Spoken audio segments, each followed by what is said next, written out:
I'm standing in front of our Digitalis or Foxglove trial in our overwintered tunnel. We have several varieties of Digitalis planted out in our tunnel this year. These were all seeded in the middle of August and then transplanted in the tunnel in the middle of October. It's May 29th here in central Maine in zone 5, and so you can see we have beautiful blooms coming off of these well before any field planted Digitalis would be blooming.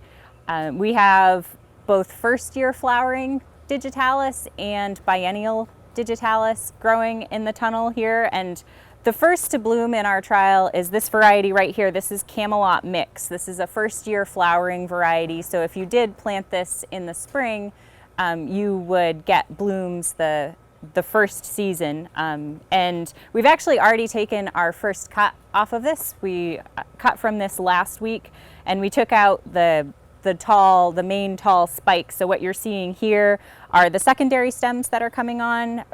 You can see even for secondary stems, these are really tall, sturdy, vigorous blooms. We anticipate getting a couple flushes of stems off of this planting. The first cuts that we took, those stems were between 24 to 36 inches tall and really nice quality. One thing about the Camelot variety, you can see the blooms circle the stem, so they bloom on all sides.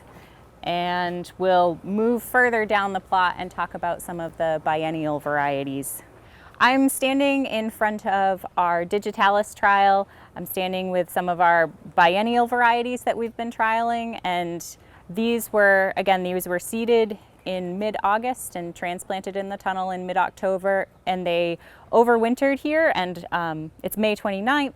This is zone 5, and they're just putting out their first blooms. This is the first flush of blooms, and this variety is Pink Gin.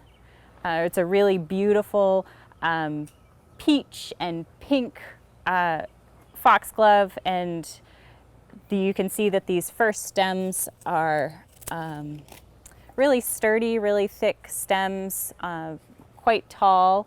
We'll get a really nice first cut off of these, and then we're anticipating a lot of nice secondary shoots off of them as well.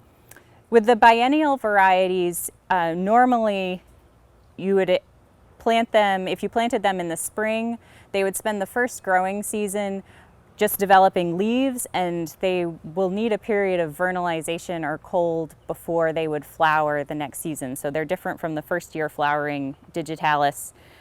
But what we are able to do in the tunnel when we plant them in the fall, they have their vernalization or cold period over the winter, and then they flower early in the spring. So these are flowering definitely earlier than you would expect any field planted Digitalis to be blooming.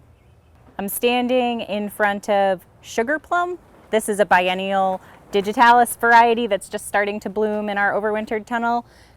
You can see this is the first flush of stems. There's a lot of blooms coming on here. This is what the primary stem would look like coming out of our overwintered planting. You can see a really tall stem. Most of the bells hang to one side of the stalk. A really beautiful lavender plum colored with a dark purple freckles and throat on these blooms. It's a really attractive, vivid color. And again, these were seeded in mid-August and transplanted into this tunnel in mid-October, and we're getting our first flush of blooms off of these. This is May 29th in zone 5. So again, earlier than you would anticipate with field planted Digitalis, and really strong, nice stems. We should get several cuts off of this plot. So another really beautiful Digitalis variety that we have in our overwintered tunnel is Pam's Choice.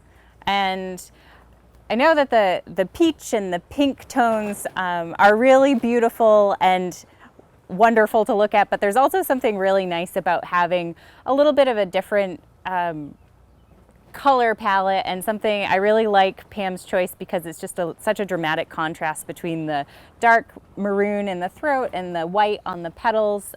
You can see how tall and sturdy these stems are. This is our first flush off of these, and I'll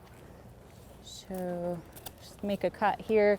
You can see how tall these stems are, and again, they tend to form just on one side of the stalk. And it's a really nice complement with Sugarplum too. These are both blooming at about the same time, and we should, again, get a lot of really nice side shoots coming off of this plot after we take these first stems out.